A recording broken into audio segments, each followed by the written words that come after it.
নমস্কাৰ বন্ধু বান্ধৱীসকল welcome to competition care current affairs daily content সমূহলৈ আগবঢ়া আগতে বলক আজি কোড অফ দ্য ডে টু চাই লওঁ where there is a will there is a way by Angela Merkel.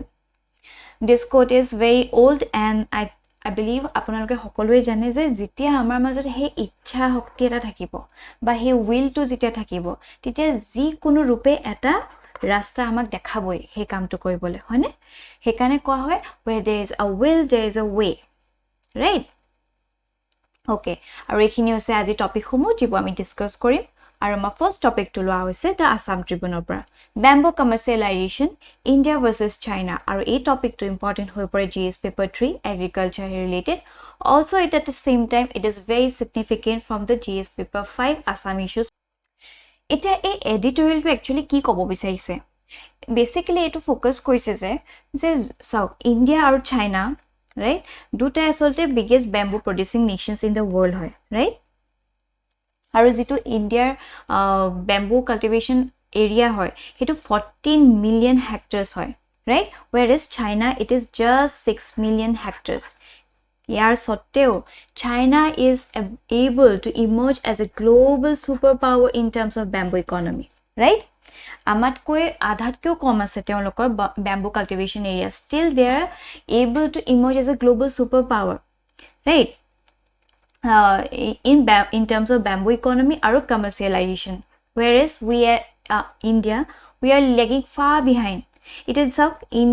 China is able to dominate the global bamboo market by supplying about 83% of bamboo products right jot amar India it's not being able to provide at least 20% also hone we are lagging far behind than that of China আৰু এখিনি basically এই এডিটৰিয়েলটোত ইয়াতে discuss কৰা হৈছে যে কি steps লোৱা উচিত সো দ্যাট আমি অলপ হলো হি চাইনাৰ এট পাৰ আনিব পাৰো অলৰাইট okay এটা why India is not performing at par with China কিয় নাই পৰা বেসিক্যালি তিনটা ৰিজন ইয়াত আগবঢ়াই দিছে এডিটৰিয়েলটোৱে প্ৰথমটো হৈছে the first reason is related to research in bamboo sector and multi-participation and overall societal awareness regarding the bamboo sector and its vast opportunities not just economically but also environmentally right eto bahut eta guruttopurno reason dise je prothom reason to hoise research kora nohoy amar bharatot right je China jiman khini asote research kori ase bamboo sector বা হে multi পাৰ্টিসিপেশন দেখা পোৱা গৈছে ঠিক তেনে ধৰণে আমাৰ ভাৰতত তেনেকুৱা ধৰণৰ দেখা পোৱা নাই হয়নে আপুনি কোট শুনিছে যে ৰিসাৰ্চ কৰি আছে ব্যাম্বো সেক্টৰত খুব কম একদম নেগলিজেন্স হয় আৰু একদম নিম্ন মানৰ কিছুমান কৰা যায় কিন্তু বেসিক্যালি হে যেটো ট্ৰাষ্ট এটা দিব লগা হৈছে যেটো ৰিসাৰ্চ দৰকাৰ হৈছে হেতু কৰা হোৱা নাই right আৰু also at the same time আপোনালোকে জনা আছে যে অকল bamboo it's not just an economically viable option right ইয়াৰ বাহিৰেও আসলতে it is environmentally sustainable too কাৰণ সজিতে bamboo cultivate কৰা হয় প্ৰথম কথা হল যেটো soil erosion হয় right hetu e prevent koribo karon the amount of grip the bamboo has it's just enormous right ditote ahi poribo jitu carbon sink hisabe kam koribo hoyne jekhini pollution hoy he bamboo absorb koribo therefore bahut khini environmentally bahut besi sustainable hoy bamboo right aru jitu dhorok amar pollution kom hobo hoyne dhuniya ke degrade hoi jay হেকানে আসলে সব ফালৰ পৰা চাবলৈ গলে ব্যাম্বুৰ বহুতখিনি ভাল গুণ আছে ৰাইট তাৰ পিছত আহি গৈছে bamboo sector is rather complex one especially when it comes to commercializing it and creating a successful bamboo economy which could potentially bolster rural economies and overall economy of the nation right so যেটো আমি এটা যিখিনি আমাৰ বা আছে right হে bamboo থাকক আমি কি কৰোঁ বেসিক্যালি আমাৰ ৰুৰাল এৰিয়াত আমি জেৰুৱা কামত ইউজ কৰোঁ বা আন তেনেকুৱা ধৰণৰ কামতে ব্যৱহাৰ কৰা হয় হয়নে কিন্তু যেতিয়া আমি কমাৰ্শিয়ালি এটো ইউজ কৰিম হেতু এটা কমপ্লেক্স হৈ পৰে আমাৰ অসমত এতিয়া আমাৰ ইয়াতে দেখা পোৱা গৈছে ইমান বাৰ আছে কিন্তু কমাৰ্চিয়ালি still we are lagging behind আমি কেনেকৈ ইউজ কৰিম কি প্লেটফৰ্মত কেনেকৈ মাৰ্কেট কৰিম এইটো এতিয়াও কমপ্লেক্স হৈ আছে হয়নে এই ক্ষেত্ৰতে আসতে মাল্টি পাৰ্টি পাৰ্টিসিপেশন দৰকাৰ হ'ব right thus multi participation by people from all walks of life and professions in the sector becomes all the more crucial in order to be succeed right হেকৰে যদি সকলো ধৰণৰ stakeholders আমি পাও তেওঁলোকৰ এটা সহায় আগবঢ়াই দিয়ে এই ক্ষেত্ৰত ৰাইট লোকেল কমিউনিটিজে হক ফাৰ্মাৰ্সে হক এন্টাৰপ্ৰেনিয়ৰ্সে হক সাইন্টিস্টে হক গভৰ্নমেন্ট হক পলিসি মেকাৰ্স হক টেকনিশিয়ানস হক সকলো যেতিয়া মিলি আহিব তেতিয়া definitely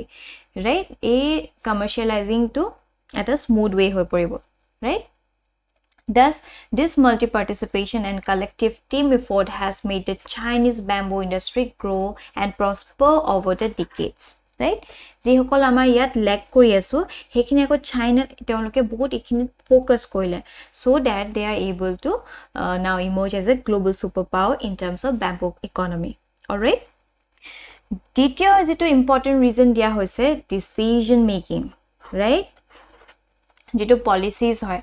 and the performance of both the nation respective government the Chinese government both the provincial level and the central government has been delivering consistently as far as commercializing the bamboo sector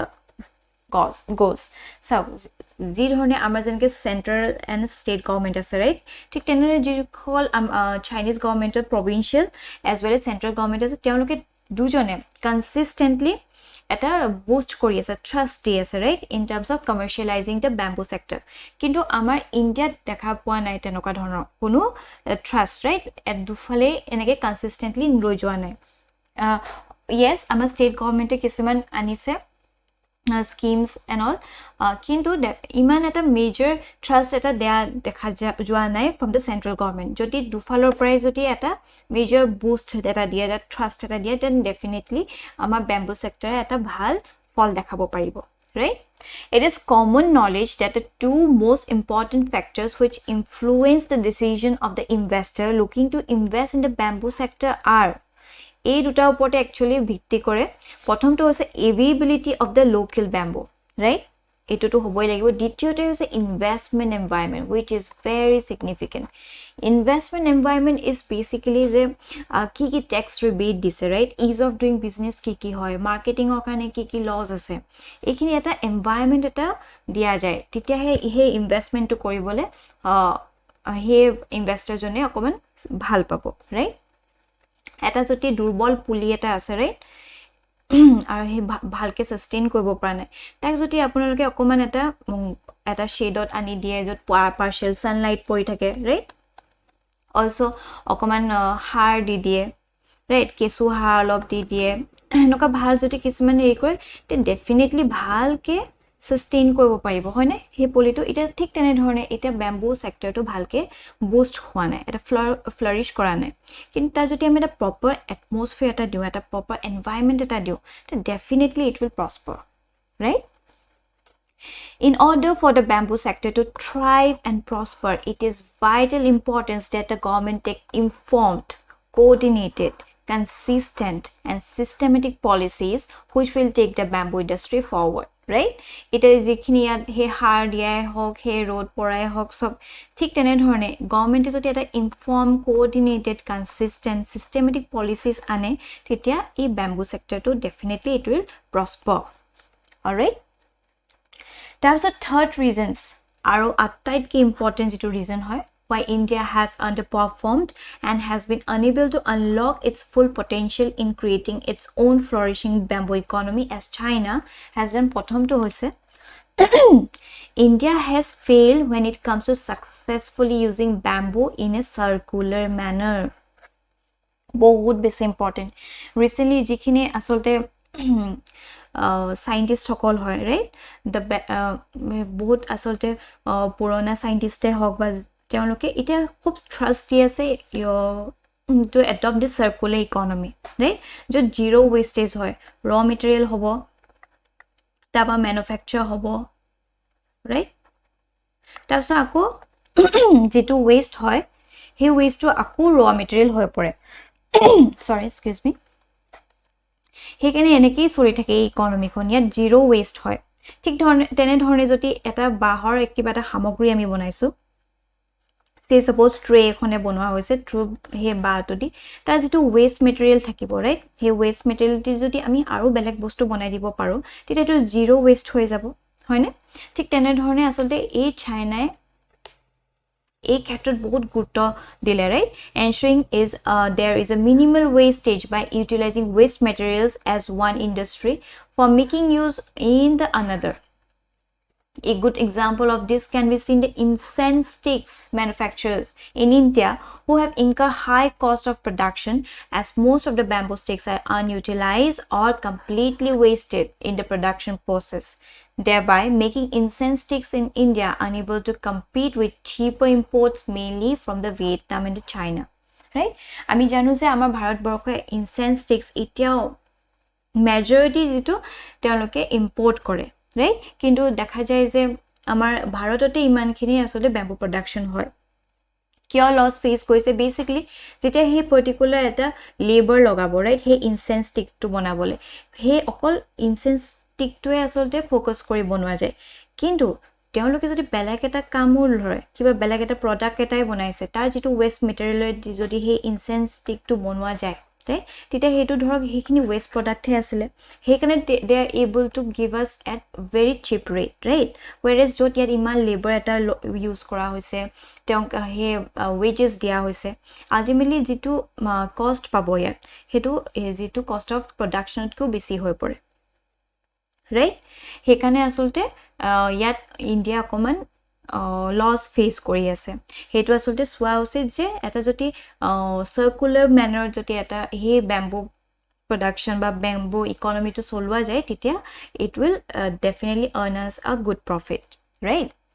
তাৰপিছত আছে on the other hand, China has been utilizing its bamboo resources in a circular manner which has paid off, and the effectiveness of this method can be seen clearly as China dominates the global bamboo market, right? Okay. Are also as mentioned by the Zhu and Xin in their book Sustainable Bamboo Development, around 595 participations from 58 countries have been given training at relevant workshops by China, right? China not only তেওঁলোকৰ নিজৰ country citizens সকলক but also to the different participations from the different countries oko train কৰি আছে relevant to bamboo development, right? Moreover, China are dominating global bamboo research to তেওঁলোকে dominate কৰি আছে and have set up multiple world-class bamboo research facilities with some of the most advanced technologies. So these two aspects, that research in the bamboo sector and ensuring multi-participation and overall societal awareness regarding the sector,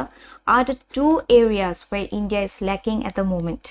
right? এই ক্ষেত্ৰতে আসলে India lack কৰি আছে, and this could explain India's poor performance in the global bamboo market. India's share is 4.1 billion USD in the international market value, whose value is estimated to be around 950 billion. Right? যদি properly গুটে হে major trust এটা দিয়া হয়, ভাল environment এটা দিয়া হয়, তেতিয়া যেটো estimate কৰা হৈছে 950 billion USD, just imagine, whereas এটা India just 4.5 billion USD হে market value হৈ আছে, right? Okay. And based on this, a particular means-based question has been brought up. Say India and China are two of the biggest bamboo producing nations in the world. However, it's China that has emerged as global superpower in terms of bamboo economy, leaving India far behind. Throw light on this statement. It 15 marks, so within 250 words, আপোনালোকে এই answer writing practice to কৈ চাব পাৰে, right? Moving on, our next topic to লোৱা হৈছে the Indian Express পৰা FIFA banned India, আৰু এই topic to important হৈ পৰে GS paper 2 segmentor. Current news to চাওঁ বলক। Recently, the apex body of the sport, FIFA, has suspended the country's top administrative organization, All India Football Federation, for undue influence of the third parties, right? Recently, FIFA India আসলতে ban কৰিলে ইণ্ডিয়াৰ যেটো top administrative organisation হয় all India football federation, কিয় কৰিলে due to undue influence from the third parties ইয়াৰ বিষয়ে আমি ভালকে পাতিম আমাৰ next স্লাইডত কিন্তু বৰ্তমান FIFA কি হয় পটককে চাই লম বলো FIFA or the Federation Internationally the Football Association by the International Federation of Association Football is the highest governing body of football in the world. FIFA is a non-profit organization founded in 1904, right? 1904 te asolte found kora hoisile. FIFA was launched to oversee international competition among national associations of Belgium, Denmark, France, Germany, Netherlands, Spain, Sweden, Switzerland. FIFA now comprises of 211 member nations, right? Aru jodi headquarter to sao ami gomba it is in Zurich, right? Okay. What are the events that led to the ban? Jodi sao the current set of troubles for Indian football began after the erstwhile AIFF, right? All India Football Federation jijon president hoy Praful Patel, who was also a FIFA council member, refused to relinquish his post as the head of the football in the country, right? Amar bharator jitu AIFF hoy tar jun president asle Praful Patel who was also a FIFA council member, right? Teo asle refused koi dise to vacate his post, right? Despite the growing concerns about the working of AIFF, the Supreme Court of India intervened and removed Patel from the post. Teo asle nije jihetu vacate kora hoan asle ar bahut khini concern dinok dine grow hoi goi asle hekane lastot ahi Supreme Court intervene kori ki hol teo remove kori dile, right? Jihetu Supreme Court third party hoi gol, right? Further, the SC also appointed a committee of administrators COA to run the AIF. Teo to vacate koile plus Supreme Court ki kole appoint koile ata committee of administrators jitu COA koi to run the AIF. Aru jihetu third party ata interfere kora hol as per FIFA statutes. Member federations should not be subject to legal and political interference in their respective countries, right? Jehetu eta third party interfere hoi gol FIFA hekarne it ban koi dile, right?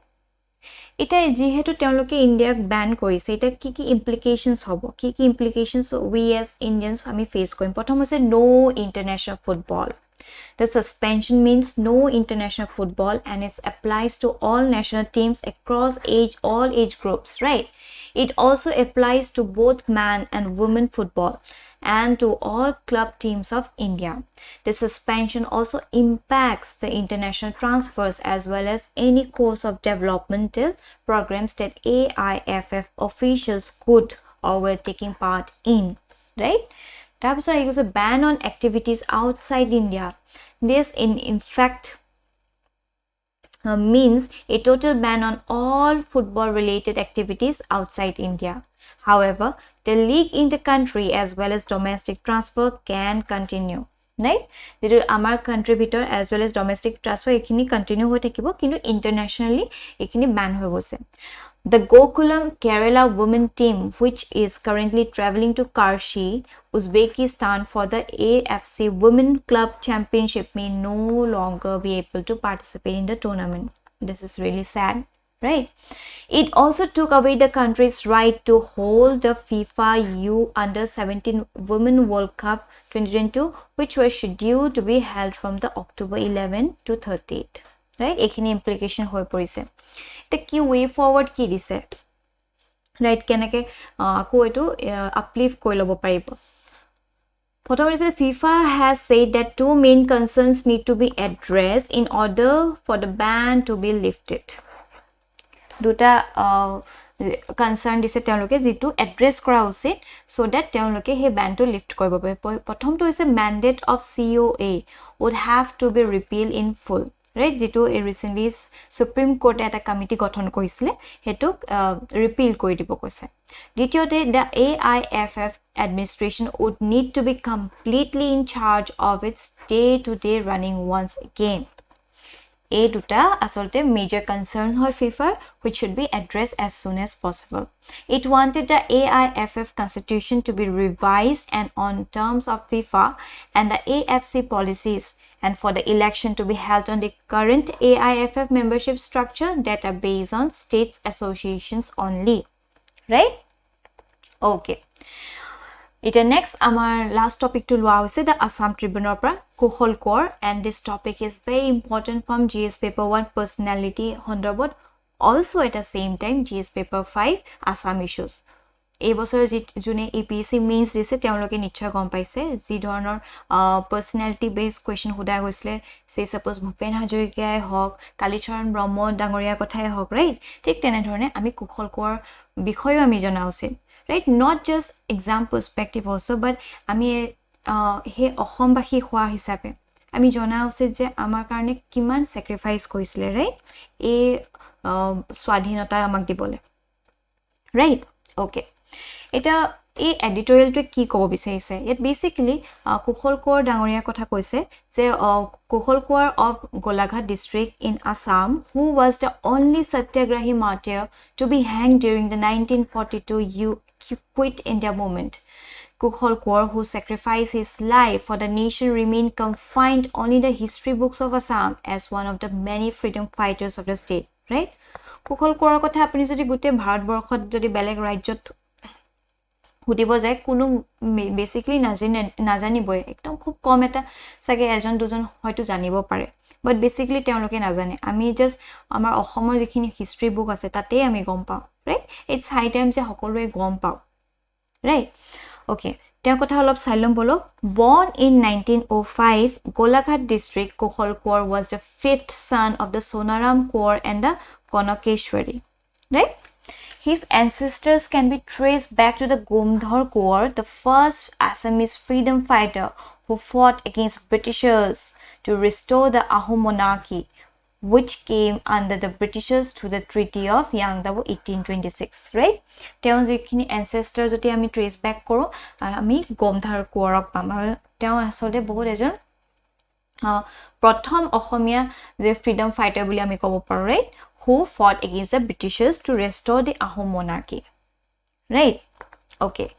so Kushal Kaur joined the Indian National Congress as volunteer in 1926 eto mone rakhibo 1926 ot teo as volunteer join koisile on April 15 1934 Kushal Kaur was fortunate to meet Gandhiji on Golaghat and get his blessings from then on his life changed right teo Gandhik log poa pasot ekebare teo jibon to holai dile teo karon he became an ardent follower of the Gandhiji and his principles teo he Gandhiji principles iman asolte Bogdha hoye he became an ardent follower of Gandhiji right as a believer of the principle of non-violence he started his daily routine by reading the Bhagavad Gita he changed to vegetarian food condemned untouchability imparted service to the poor and spread message of the freedom struggle among the masses till June 30 1936 he worked as a in the tea garden but his strong urge to serve the nation led him quit the job and he became an active worker of Congress right episode it is joti ami generally amar we as Assamese citizen আমি তেও আসলে দুটা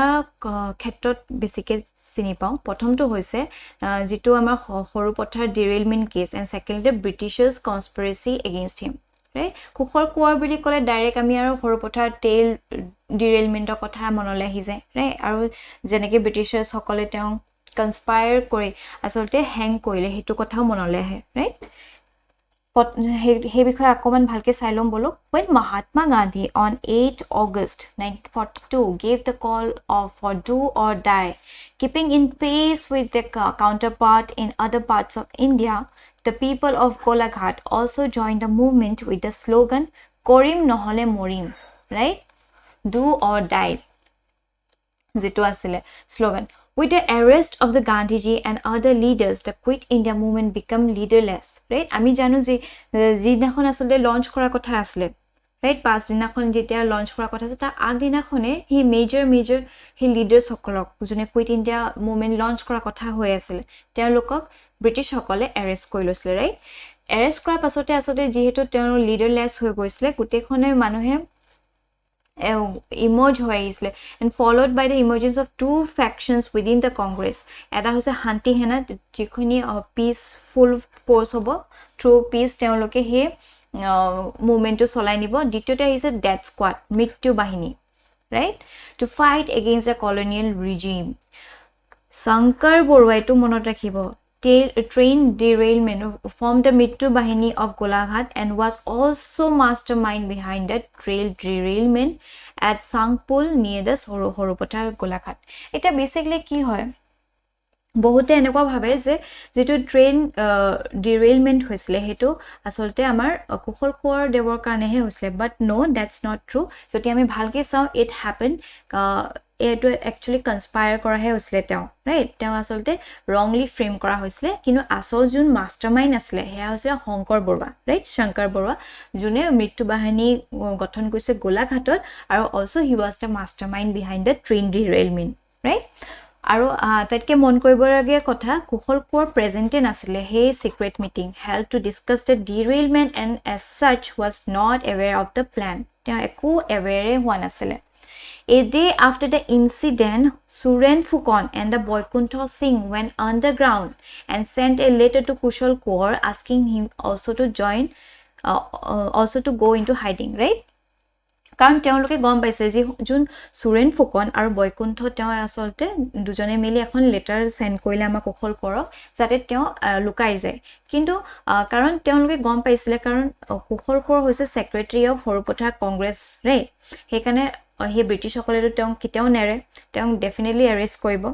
কিন্তু আমাৰ কুশল কোঁৱৰে being a true Gandhian and Kushal Konwar refuse to go underground right তেওঁ ইমানে গান্ধীয়ান প্ৰিন্সিপলছত মুগ্ধ হৈ গৈছিলে যে তেওঁ এই লুকুৱা চুকুৱা এইবিলাকত যাব নিবিচাৰিলে right As expected on October 13th, 1942, Kushal Kaur was arrested along with 42 other Congress workers abruptly and was sent from Golaghat to Jorhat Central Jail on November 5th, 1942. Right? In Jorhat Central Jail, Kaur spent 121 days as an under trial prisoner and 100 days in solitary confinement. The case against Kaur was heard on March 6, 1943, and C.A. Humphrey, Deputy Commissioner of Sibsagar, targeted Kushal Kaur, framed him with false charges, just imagine, and handed him the death sentence through false witness so as to deter all forms of stirs against the colonial regime in future as well as to take the revenge for Kaur's revolt against British officers while working in the Balijan tea estate, right? এইবিলাকৰ কাৰণে আসলতে হে Britishers সকলে কনস্পায়াৰ কৰিলে তেওঁক ৰংলি frame কৰিলে য'ত তেওঁৰ অকণো দুখ নাছিলে হয়নে On June 15, 1943 at 4:30 a.m. Kushal Kaur was hanged till death in the Jorhat jail. য'ত তেওঁ অকণো অৰিহণা নাছিলে সেই ট্ৰেইন ডিৰেইলমেণ্টত তেওঁ ৰংলি ফ্ৰেম কৰি একচুৱেলি হেং কৰি দিয়া হৈছিলে ৰাইট সেইখিনিতে আসলতে his story therefore needs to be told to realize that even in the remotest areas of Assam so মই কেইদিনমান দিনৰ আগতে পাতি আছিলোঁ যে কি দৰে আমাৰ নৰ্থ ইষ্ট ৰিজন বিলাকক ৰাইট এতিয়াও মেইনলেণ্ড ইণ্ডিয়া ইণ্টিগ্ৰেট কৰিব পৰা হোৱা নাই তেওঁলোকে আমাক ৰেষ্ট অফ দ্য ইণ্ডিয়া এতিয়াও মানে ভবা নাই যে আমি তেওঁৰে অংশ হয় এই ভাৰতৰে অংশ হয় ৰাইট কাৰণ তেওঁলোকে ইমান হে যে ব্ৰিটিছৰ টাইমত কি ফ্ৰীডম ফাইটাৰ্ছ সকলৰ কথা ইমানকে গমো পোৱা নাই কিন্তু এটা মন কৰিবলগা ইমান এটা ৰিমোট এৰিয়াটো কিমান মানুহে আসলে নিজৰ জীৱন ত্যাগ দিলে ৰাইট আমাক স্বাধীন কৰিবলৈ ইট ইজ হাই টাইম আমি সকলোৱে জানো যেতিয়া যিমান মানুহে গম পাব হিমান একচুয়ালি হে মহত্বটো গম পাব হয়নে সে each and every states of this country right now has fought so bravely to declare as independent The flame of the freedom struggle was at par with the other parts of India, and also the fact that he was the only martyr of the Quit India movement, a true Gandhian who gave away his life for the sake of the nation with no regrets in spite of the fact that he was the victim of conspiracy of the Britishers. Right? It is a তেওঁ কথা সবে গম পায় right আমি এটা যেহেতু গম পাইছো আমি আমাৰ আসলতে এটো ডিউটিয়ে হয় যাতে আমি বেলেগ ফ্ৰেন্ডছ বিলাককো আমি কং যোন বেলেগ ৰাজ্যত আছে ৰাইট এনেকে আসলতে আৰু এৱেৰনেছটো আহিব আৰু এনেকে আমাৰ ইউনিটিটো আৰু ষ্ট্ৰং হ'ব হয়নে the untold part of the story needs to be told that Kushal Kaur was a true Gandhian who followed the principle of non-violence to the last breath of his life, became a true Satyagrahi who did not flee but faced the situation and patient with courage. Kiman hahoki asile right? Teo hoito lukai thakibo paile heten. Nijo jibon bosai lobo pare but no. Teo heblak nokori he thought to face the situation with patience and courage, right? Aru he just trail ডিৰেইলমেণ্টতে যাতে তেওঁ ষ্টৰিটো স্থগিত হৈ নাথাকে তাৰ বিয়ণ্ডটো বহুতখিনি কথা আমি জানিব লগা আছে যিখিনি আমি এতিয়া বৰ্তমান গম পাইছো ৰাইট আৰু এটা ইম্পৰ্টেণ্ট কথা the editorial also highlights that even after 75 years of independence the government of India has failed to deliver the recognition he deserves right তেওঁ হে অৰিহণাখিনি এতিয়াও আমি তেওঁ অনাৰ কৰিবই পৰা নাই কেনেকে কাৰণ সব কেইবছৰমানৰ আগৰ কথা আমাৰ কুশল কোঁৱৰ দেৱৰ এখন পৰ্ট্ৰেট য'ত ত্ৰিমূৰ্তি ভৱন which is situated in New Delhi that place কৰা হৈছিলে আৰু তলত it was strongly mentioned that the martyr of Assam died in the land agitation so core quit India movement of one and only martyr হয় আৰু core martyr of the Assam died in the land agitation কৈছে এইবোৰ wrongly mention কৰা আছে right এইবিলাক আসলতে it's high time এখিনি সব নতুনকে আতৰাই আসল কথাখিনি আসল ডাটাটো যেন দিয়ে right আসল ডাটাটো যেন সবে গম পায় দ্বিতীয় ব্লান্ডাৰ কি কৰিলে involving Kushal Kaur was committed when government of India in its praiseworthy attempt to celebrate the unsung heroes as a part of Azadi Ka Amrit Mahotsav wrongly placed the Kaur's portraits against the name of the freedom fighter Pir Ali Khan from Patna district yet aru eta major blunder ki koile ami gomba jitu Azadi Ka Amrit Mahotsav ami pati asu right that asole government of India eta initiative loisile to celebrate the unsung heroes right of the independence that ki kole jijon freedom fighter hoy Pir Ali Khan jun Patna district opa belong kore teo against jitu portrait dile hetu hoise amar Kushal Kaur dangoriar portrait to he dile right sab kiman eta disrespect korai hoy gose noy janu karon iman khini it is high time je sobe acknowledge korok hoyne in the website of Ministry of Information and Broadcasting on July 7th 2022 iman kiman major blunder koise right okay our conclusion koise je Kushal Kaur's story goes beyond the incident of trail derailment jitu ami olop agote patiso he was true Gandhian who lived his life on Gandhian principles of non-violence and above all he was the only satyagrahi in the country to be hanged during the Quit India movement right aru eto বহুত significant eta kotha koise je had the story been known or had been represented properly years before then perhaps today the name of Kushal Kaur would have found place among those other martyrs of the national freedom struggle like Bhagat Singh and his activities sacrifice and patriotism could have been celebrated nationwide as a mark of honor to his great freedom fighter right তেওঁ কথা যদি গুটে সমগ্ৰ ভাৰতবাসী যদি গম পোৱা হতে আজি যেনেকৈ আমি ভগত সিংৰ তেওঁ এক্টিভিটিজ সমূহক তেওঁ স্যাক্ৰিফাইসৰ ইমান অনাৰ কৰো ঠিক তেনে ধৰণে আমাৰ কুশল কোঁৱৰ দেৱকো সকলো ভাৰতবাসীয়ে আসলতে হে একে ধৰণে অনাৰ কৰিলে হেতেন ৰাইট ইটস হাই টাইম যে আমাৰ গভৰ্নমেন্ট অফ ইণ্ডিয়া কিছুমান ভাল ইনিশিয়েটিভ লয় যাতে সকলোৱে গম পায় যে কিমান কি স্যাক্ৰিফাইস কৰিছিলে from each and every corner of the country right okay and based on this a particular prelims based question has been brought up kindly question to attempt koribo and with this আমাৰ session to ইমানতে সমাপ্ত হ'ল thank you for watching this video and আপোনালোকৰ কিবা doubt বা কিবা feedback দিব লগা থাকিলে আমাৰ comment section জনাবলৈ নাপাহৰিব till then bye bye